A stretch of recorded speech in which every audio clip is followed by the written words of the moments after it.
In this series of videos, I'll be modeling this simple flashlight. These videos are intended for relative beginners in Blender. It's helpful to know a little bit about the interface and a little bit about, moving around in Blender, but you don't have to know very much. I'm going to try to go slowly through it and explain what I'm doing and a little bit about why I'm doing it.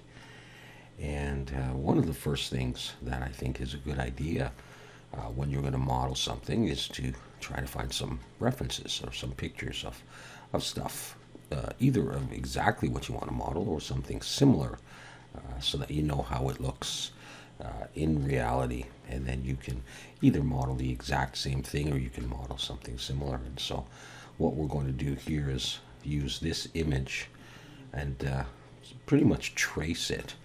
And we'll model something pretty similar, maybe not exactly the same. All right, to learn many of the basic methods or techniques in Blender for 3D modeling.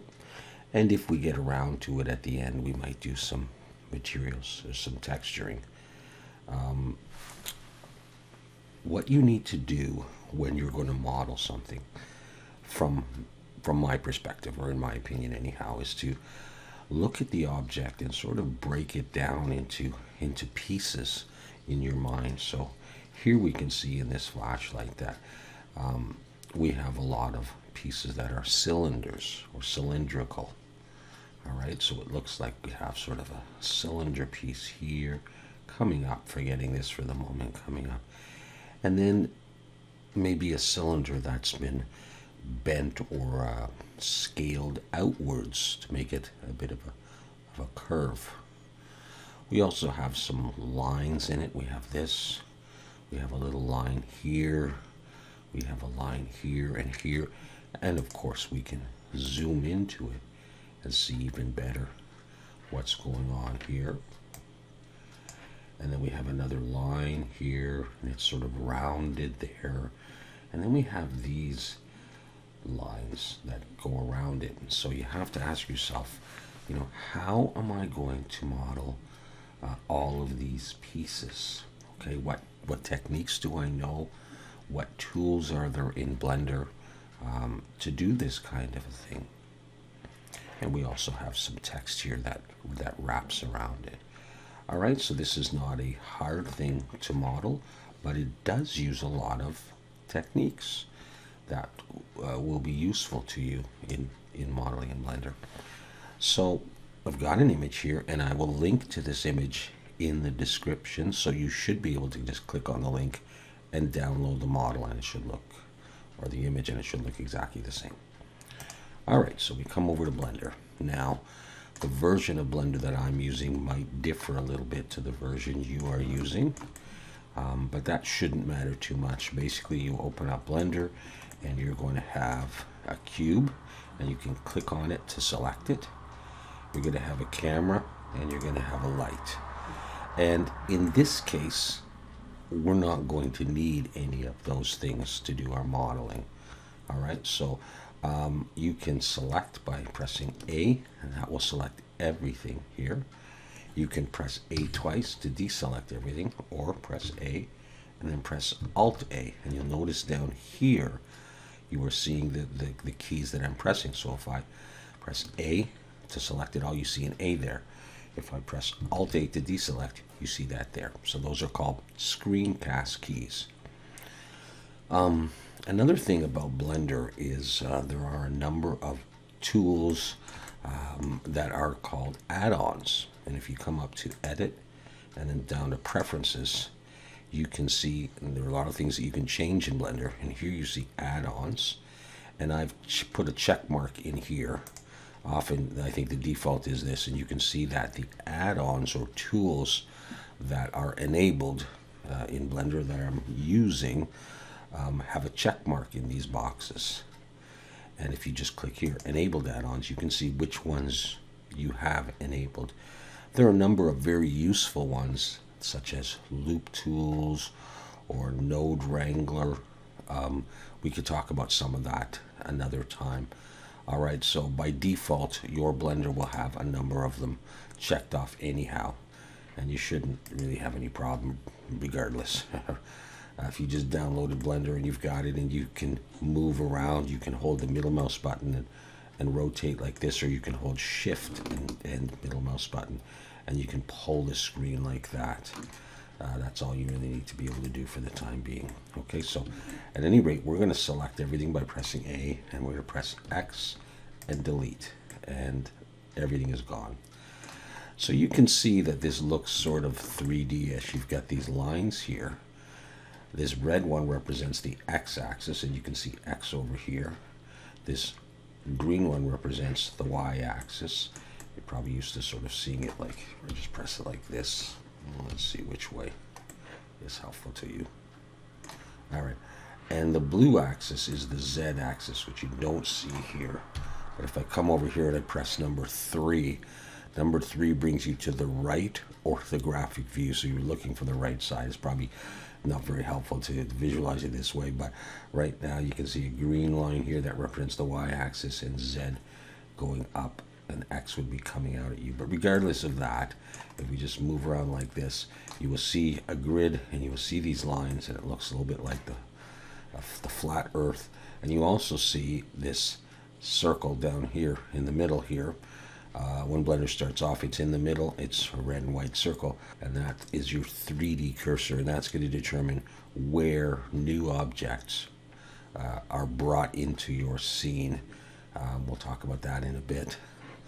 I tend to leave my Blender on this one here. I click on this, that's the move. All right, now there's obviously a lot in this interface, and over the years as Blender has evolved, the interface has gotten better and a little bit more easier to understand. Some people that have been using Blender for quite a while, when I first got Blender many years ago, I opened it and I closed it right away, and I didn't go near it, and I moved to, I think I used Lightwave and Bryce 3D and a few other things, and Blender was very intimidating, but over the years it's gotten easier to understand, and it's once you know where most of the stuff is, it's really not bad. I mean, you've got these buttons along the top. Often you do your modeling in layout or in the modeling window, and when you want to add textures, you come to the shading tab, and various things. So I tend to use just a few. These probably layout, UV editing, and shading the most. But anyways, we don't need to worry about any of that right now, and we don't really have to touch anything else. I'll show you as we go along. So I should say that I'm going to press number 1, and number 1 brings us to front orthographic view, and orthographic just refers to the fact that you're looking straight on to a model, not from an angle anywhere, not on in a slightly different perspective. You see, as soon as I move that, it changes to user perspective. So I press 1, it's front. Number 2 is number 3 is the right. All right, and that kind of thing. So we'll get into that in a bit, but what I want to do is I want to press number 1. I want to look from the front, and we're going to put an image in here. All right, we're going to put in the image of the flashlight, and then these directions will make sense as we start to model a little bit more. So here we are in Blender. We are ready to begin by bringing in our flashlight image. So to do that, I'm going to press Shift A, like I would to bring in any number of other items here in Blender, and I'm going to come down here to Image, I'm going to choose Reference. All right, and I'm going to find the flashlight that I want to use. I'm going to use this one. I'm going to click on it and choose Load Reference Image, and it will come in. Now this image is selected. If I press Alt-A, it's not selected anymore. There, click on it and it is selected, and you can see that the length of the flashlight is lying along the X-axis and the height is in the Z-axis here. I'm not too worried about that, but what I really want is I want it standing up. All right, So I just think it's going to be a little bit easier to model that way. So I want to rotate this image so it's standing up. To rotate, you press R, and then the axis you want to rotate it in. Now if I take this and I move this like that, now I'm looking from a perspective view. If I press 1, I'm looking straight on it. If I press 3, I'm looking at the side of it. Imagine this is just like a little poster. Right orthographic, I'm looking at the side of the image. If I press 7, I'm looking from the top, but we'll get into that later. Press 1, look from the front, and then just turn it a little bit. You can see this is the x-axis. The y-axis goes through it, and the z-axis goes up and down. I'm going to want to spin this around the y-axis a little bit, and actually 90 degrees. So I'm going to press R, Y, 90, and that's going to stand it up. All right, it's standing up in the z-axis right here. We'll press 1, look from the front again, and you can see this. Now, this is not necessarily the most ideal position for this, and so I want to start dragging this up in the Z direction. I'm going to click on the blue arrow. If I click over here and drag, it does nothing. Select it. If I click on the blue arrow in the Z, I can move it up. You see the way the circle right down here stays right there. My 3D cursor stays there. I'm just moving the background image. Now I'm holding down Shift and middle mouse button to pull my screen around. So I want to move this down so that the 3D circle is right at the bottom of the flashlight. Now I can't see that move tool anymore, this gizmo or transform tool or whatever you want to call it, the arrows. Right? If I move in and I want to get this circle right at the bottom, I want to move this reference image up. I can't see it. So now you can use the shortcut keys for G and then the direction. G for grab or go. So if I just press G and then Z, you can see the blue line. I can now just, I'm not even pressing any mouse buttons, I'm just moving my mouse. If I go GX, I just move, and if I try to move up, it doesn't move up. That means it's just going to go in the X direction, so just look at these. Okay, GY is not going to help us in any way, it's coming out at us. All right, well here, let's do it this way. GY, forward and backwards. Hit escape to undo that. So if I zoom in here, let's press 1. If I want to move this to the bottom, I'm going to press GZ and I slide my image over.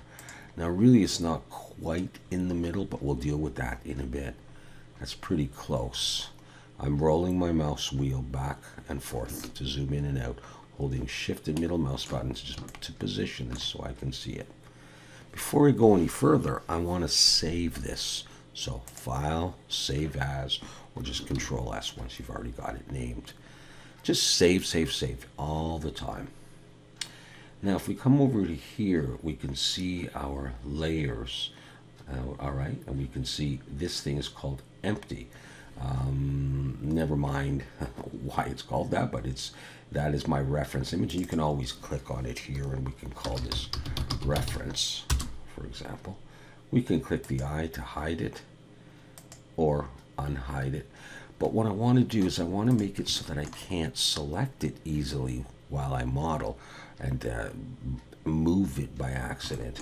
And so what I'm going to do is I'm going to come up here, and if I roll my mouse wheel while I'm over a toolbar right here, like that, well, like this, I can position this a little bit better. I'm going to click here and see where this arrow is. It says makes it selectable or not. I'm going to click it so that when I move away, I now have an arrow in here. Before I couldn't see that.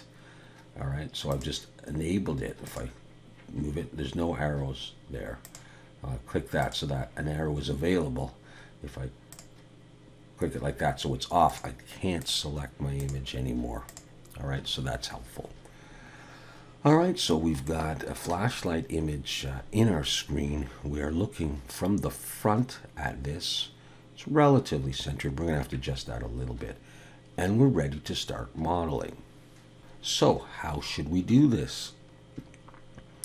We want to make this in 3D, so we're going to choose one of our mesh objects. Shift and A. Mesh. What should we use? A plane, a cube, a circle, UV sphere, icosphere, cylinder. If I click that, it brings in a cylinder. And you'll notice that it brings in the cylinder so that the middle of the cylinder is right where the 3D cursor is. Right? So that determines where my object comes in. And that's helpful that the cylinder comes in kind of close to the flashlight. I don't want to bring the cylinder in over here and then have to move it. But there's more to do. If I click away right now and then come back, I can't change any of the values or the parameters of this cylinder. And I'll show you better what I'm talking about by deleting that and bringing in a cylinder again. Mesh, cylinder. Before I do anything down here where it says add cylinder, if I click on that, I now have a bunch of values that I can change. And I'm not often going to change many of them except for this one here, vertices, and maybe cap fill type. All right, now if I move to look at this, all right, down here where it says cap fill type, it says N-gon. All right, an N-gon is a face, like this top face, that is made up of more than 4 vertices. See these vertices. So for example, I'm just going to go in here for a second. If I go into edit mode by pressing tab and I press Alt-A to unselect, you see these black dots. These dots are the vertices. And if I think of, I'm going to press 3 actually for face selection. If I click on one of these, I can click on any one of these that I want. We'll talk more about faces and vertices and stuff. I'm going to press 1 again. There are 1, 2, 3, 4 dots here, 4 vertices. All right. And if I select another face, I would have another 4 vertices.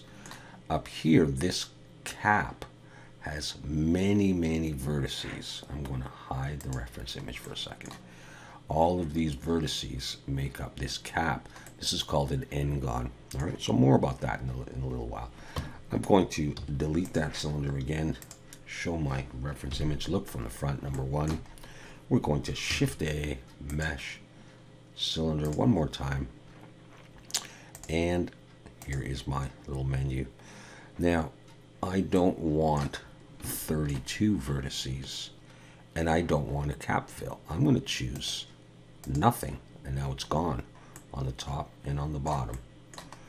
I don't need it filled in, and we'll talk about why later on. I also don't want 32 vertices to go around it, and this will become clearer as you do more modeling. Choosing how many vertices you want, that will determine how many faces, these sort of rectangles we have. When I look at this reference image and I see these squares here, I get an idea of how many vertices I'm going to want because I know how I'm going to build these. At first, you might not know how you're going to build them and how many vertices, and some of it is trial and error, and I may not even get this right. At this point, I actually feel like choosing 16. So watch what happens when I type that. It changed here. These faces, these rectangles got bigger. That's all I'm going to change. So I'm going to go into edit mode now by pressing tab, and you can see them better. Again, we'll hide that. There are less dots. There are 16 dots going around the circle here. Okay, those are called vertices. And again, 1, 2, 3, 4 makes up a long rectangle. 1, 2, 3, 4 makes up a long rectangle. There's no top and there's no bottom on here. Now you can see these dots because I'm in Vertex Selection mode, which is up here. You see Vertex Select. If I click here, you don't see the dots anymore. You just see these black lines. And if I click, instead of selecting dots, I'm selecting lines. This is called edge selection. And if I want to select the whole thing, I'm just going to hold Shift and Alt, and I get the whole row. Alt-A to deselect one, or I can hold Shift, and I can keep adding to my selection if that's what way I want to do it. Or I can hold Shift and Alt and select the whole edge. And it stays selected, and I come down, Shift and Alt, I can select that edge. So now I've got the top and the bottom edge going all the way around if I want to. Alt-A to deselect. If I click on the last button here, this is face selection. It doesn't look much different than here. Maybe these are a little bit darker than here. But now if I select, I get what's called a face. Okay. These faces all have 4 vertices in them. There'll be one at this point, this one, this one, this one. So they're called quads. Okay, and they're often very beneficial to model with. If I wanted to select all of the faces all the way around, I could hold down Shift and Alt and click, and I get them all. Okay, so which mode you are in will determine how you're modeling, and sometimes you have to decide. I want to be in vertex selection, so I can select one vertex and move it or something. We'll be switching back and forth, and to make it easier, you can press 1, 2, or 3. So 1 is vertex selection. Sorry, up in the not in the number pad on the side above. 1, 2, that's edge selection. See the way it switched here? I'm going to press number 3 on my keyboard. 3, I'm in face selection. 2, I'm in edge selection. 1, I'm in vertex selection. All right, press 1 on the numpad on the side to go back into front view. Let's turn back on our flashlight, and okay, well, you can see that the cylinder here is larger than the flashlight, and you can't see through it either. If I take this and I move this up in the Z direction, it covers up my reference image, and it's a little bit hard to see what I want to do. So I can press Z on my keyboard and choose wireframe. So when I press Z, this little I'll get out of there, press Z, this little pie menu comes up. You can switch between wireframe and solid. That's probably what will do the most here. So I'm going to click on wireframe, and now I can see through my object, and I can see the flashlight as well. All right, now I'm going to press Z to go back to solid. All right, I am in something called object mode, and in object mode I can do various things. I can move and I can scale, but really, in order to model, I want to be in edit mode. So it says up here object mode. You can click here and go into edit mode with the object selected. All right, I'm going to press A to select it all, press 1 to look right from the front, and once again, in edit mode, I can't see through it. So I'm going to press Z and wireframe. There we go. Now, if I press 2, I'm in edge selection. Press 3, I'm in face selection. You can see the little dot in the middle here. So it sort of tells you which. It doesn't really matter which mode I'm in right now for this, because what we're going to do is we're going to change the size of this cylinder so that it matches the size of the flashlight. So we're going to do something called scaling. So I'm going to actually turn this a little bit just so you can see this. I'm going to press S. There, I press S, and you can see a dotted line there right from the middle of my object, my cylinder. I'm going to move my mouse, and you can see just by moving my mouse, I'm not pressing any other buttons. That's what scaling will do in all directions right now, in the X and the Y and the Z, because I didn't tell it to scale in any particular direction. I just pressed S. I'm going to hit escape, come out of there, and we're back to this. I'm going to come back into solid view. Let's look at it in solid view without the reference. S. I'm scaling. Now, I'm going to press tab and go back into object mode. This is something that I didn't learn right away, and you may not have learned it either. I can scale in object mode. I'm going to press S. It's the same kind of thing.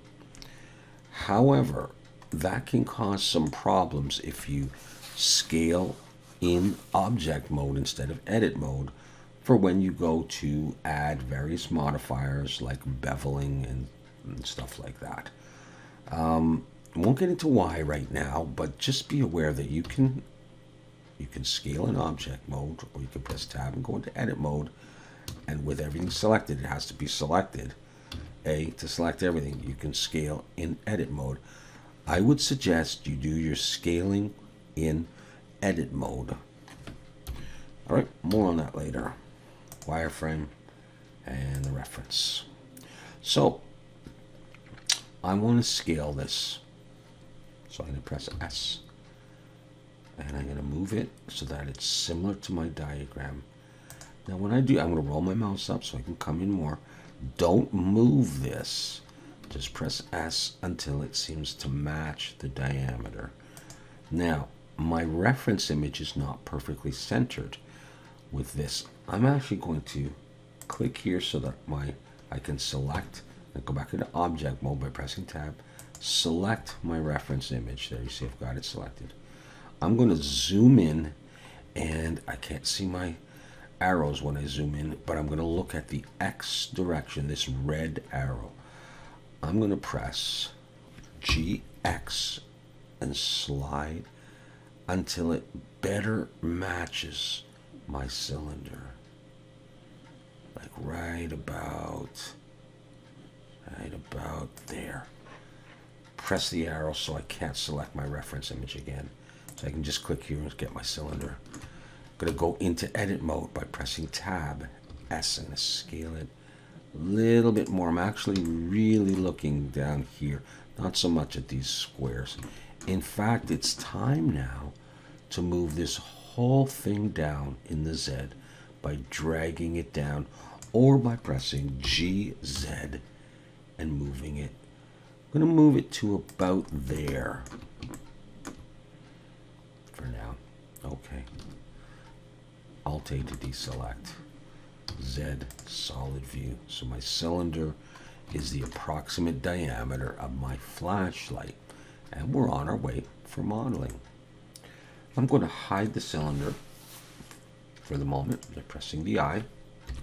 Another way to do that is with the cylinder selected, pressing H to hide and Alt-H to unhide.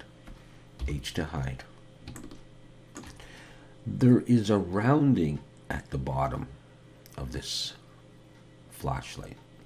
If I press Alt-H to bring my cylinder back and Alt-A to deselect, I've got just a hole because I got rid of the caps and it's very flat.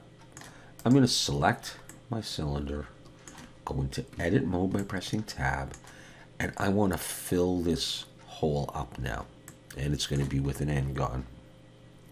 And the way that I can do that is I'm going to select all of the bottom and make a face. So I'm going to hold down Shift and Alt and click. We'll deselect. Doesn't matter where. I'm not clicking up here. I'm clicking in the vicinity of the bottom. I could press 2 to be an edge selection. I want all of these edges selected, so I'm going to press Shift and Alt. I've got them all selected. Let's hide the reference. And I'm going to make a bottom to this by pressing F. I'm going to press 1 for vertex selection. I have created a large N-gon. Now, N-gons can be problematic in modeling, but in this particular case, it's not going to be a problem for what we're going to be doing. Let's pull our cylinder downwards so that the bottom of the cylinder lines up the bottom of the flashlight. So we're going to do some selecting. The way I'm going to do this is I'm going to turn by pressing the middle mouse button, and I am in face selection number 3, and if I wasn't, I could just press 3. I'm going to click on that and it's selected. I press 1 to look from the front. I'll zoom in a little bit, press the shift and the middle mouse button to move up. I'm going to pull this down until it lines up with the bottom. I'm going to press Z and wireframe. And as you can see, there's a curve in the bottom of this. But our cylinder is flat. With that bottom face selected, I'm going to press 1 again. I'm going to create a rounding, and I'm going to use bevel. And that bevel is something that you will do very frequently, and you'll learn when you should do it. We're going to bevel right now. And the shortcut key is Control B. So watch what happens. I'll zoom out a little bit. With my mouse cursor somewhere out here, not right here in the middle, somewhere out here, and not way over there. Okay, my mouse cursor is right there where that plus sign is. I'm going to press Control, hold down Control and B. Now you can see a dotted line right to that 3D cursor, that circle. And I'm going to pull my mouse out. And you can see this. I pull my mouse in, it changes the side. I'm going to pull my mouse out till it pretty much touches there. Okay, this bottom line. And now I'm going to roll my mouse wheel up. 1, 2, 3. See the way it's rounding? 4. Okay, now we are not going to be able to create this flashlight exactly the same as the diagram. First of all, the diagram is not, the picture is not perfectly straight on. So I'm going to roll my mouse back and I can get rid of those edges.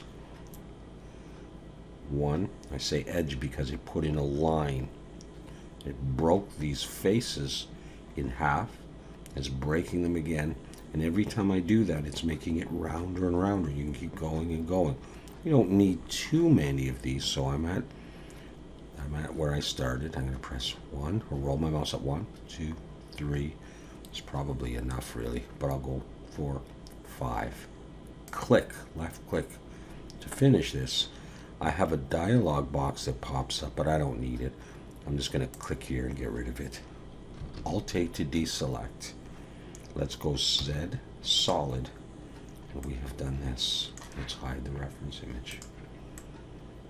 Now, it may not look that smooth yet, but we're going to do something about that soon. I'm going to go back into object mode. Okay, so we've got our cylinder and it rounds off there. Okay. Now, I will be able to smooth this very soon. Let's press 1 to look from the front and our reference image, and we have a little piece of our cylinder. Now what we're going to do is we are going to extend this up to this point right here, and then we're going to start looking at the bottom part of this. Alright, so to do that, we're going to, with our object selected, our cylinder, I'm going to go into edit mode. And we're going to need to select a part of this and pull it up to the top. Move it up. So how should we do this? I am in face selection right now, so I can select individual faces. But what I really want to do is I want to select this top edge here and pull it up. If I go into edge selection number 2, and if I shift and Alt and click that edge, I select the whole edge all the way around. Now there's different ways to select. That was one way, by clicking on the edge. If I deselect and look at the front, if I was to go B for box selecting, I press B, I get this, and if I hold the left mouse button, I can draw a rectangle around what I want to select. If I do this, you see I've got an orange line again. The problem is I haven't selected the back part of the edge. If I go into 1 again, if I wanted to select the entire edge and I went into wireframe mode where I can see through it, and B and box select, I could select the whole thing, because in wireframe you can see through the whole object and you can select all of it. Or a simple way, just to be sure, is Shift and Alt and click that other upper edge, and whether you're in wireframe or solid view, I can select the whole thing.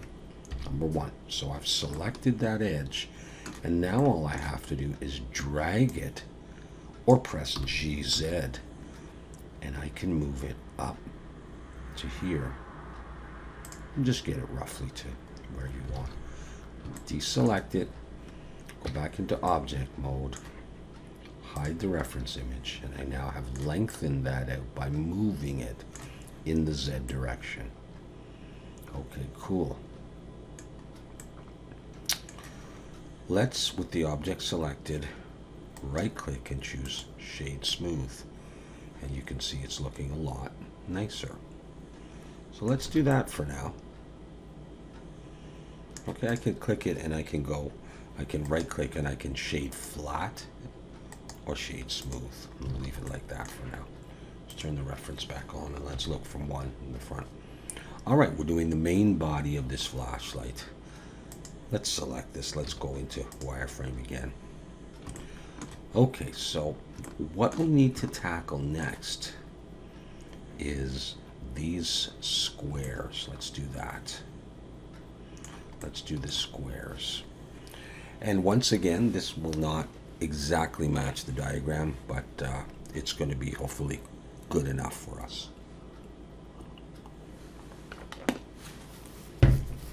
Let's think about how we would do this and what we need. I'm going to zoom right in here. I'm actually going to turn off my cylinder, hide it, or with it selected, I can just press H. You can see that there's a little bit of an angle here. It's like a bevel, but with no lines added to it. There's an angle here, and there's these squares, and the same thing down here. There's an angle here, as if the cylinder comes up, angles in, and then does all this square stuff. These squares all sticking out. And we also need to think about how many rows of squares there are. Okay, there's 1, 2, 3, 4, 5, 6, 7, 8, 9 rows of squares. Let's bring that back. There's 9 rows of squares and a little angle. In order to create this new pattern, this new geometry, we're going to need to put in some edges, some lines straight through, like these. Let's select that, go into edit mode. I'm going to press Shift and Alt and click. That's an edge. That's an edge. An edge. We're going to need to make some new edges. So, in wireframe, I'm going to press Control R to create a loop cut or an edge. You see that yellow line there? I'm going to click and just pull my mouse up and position one there. I have created an edge using Control R, and I positioned it where I want it. I'm going to deselect. You can see that it's there. Shift Alt and click it, and I can move it again. I'm going to put it right about there. I'm going to come down here, and I'm going to do another one. Now, if you hover your mouse over here and you go Control R, you'll note the yellow line did not appear at my cursor, and it doesn't. You click and you drag. So I have now created a space. I'm going to press Z and go back to solid. See those edges there? I've created a space for where I want those squares.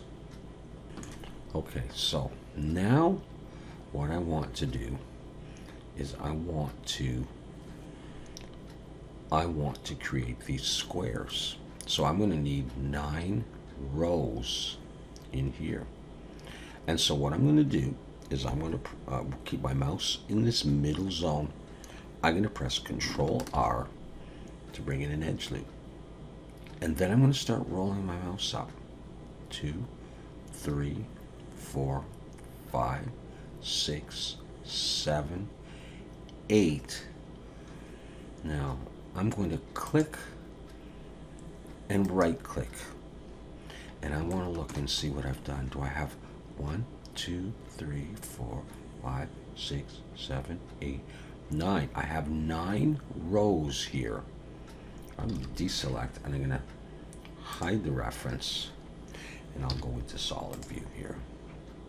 Now it's a little hard to tell where things started. I'm going to go into face selection and just show you 1, 2, 3, 4, 5, 6, 7, 8, 9. So don't worry how I did that. I just held Shift and Alt and I selected faces just to show you. All right. And now I have 9 rows selected. that I can deal with. But you'll notice, let me go with the wireframe. We want this to come down and to have this whole middle section a little bit narrower than this. And the way I'm going to do that is by extruding and scaling. I'm going to press E to extrude and left click. And then I'm going to press S and watch what happens.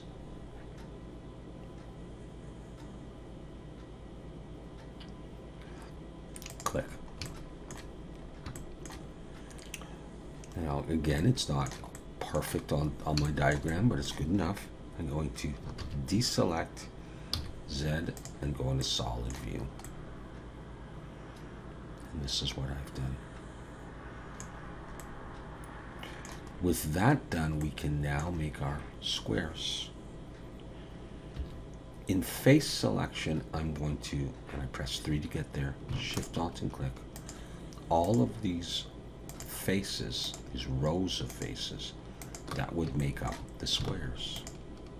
Select it there. I'll go back into wireframe so you can see. Okay, I've selected all of these faces. That will make the little squares. I've got the little angle there. All right, so we are ready to go. All right, so I'm going to go back into solid so we can do this. And I'm going to hide that cylinder. To make these squares, I'm going to show you how to do that. I'm going to press I for inset, and I'm going to press it again. By pressing it twice and moving my mouse in, I can inset a face. I can make a smaller face inside a bigger face. So if I press I again, it's the whole thing. I don't want that. I want to press I twice. And I can move my mouse and make it bigger or smaller. I just want to move it in just a little bit like that. And click. And keep them selected. So this is what I have. Now I'm going to press E to extrude, click, and then I'm going to press Alt S, and that's going to scale them, holding down Shift, and I'm moving my mouse up.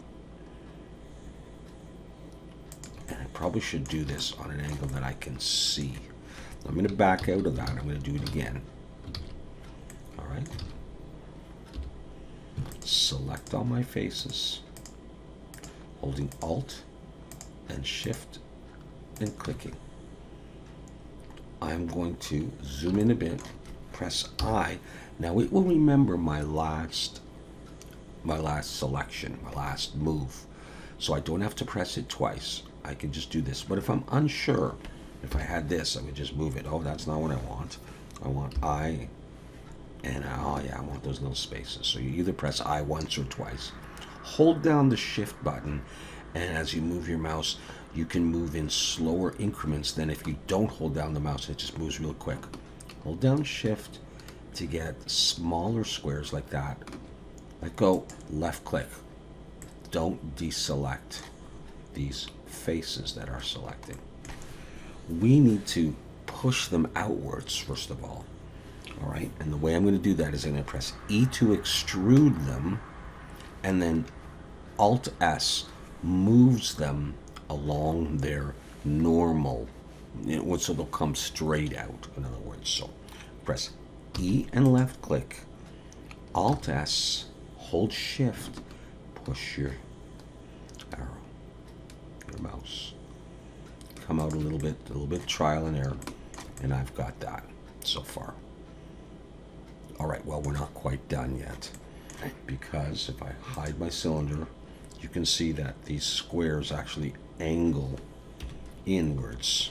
All right, there's an angle here, and then you have the face of it. So with them still selected, I need to do that. Now, how am I going to do that? I want to scale them inwards. If I press S and move, it does that. That's not what we want.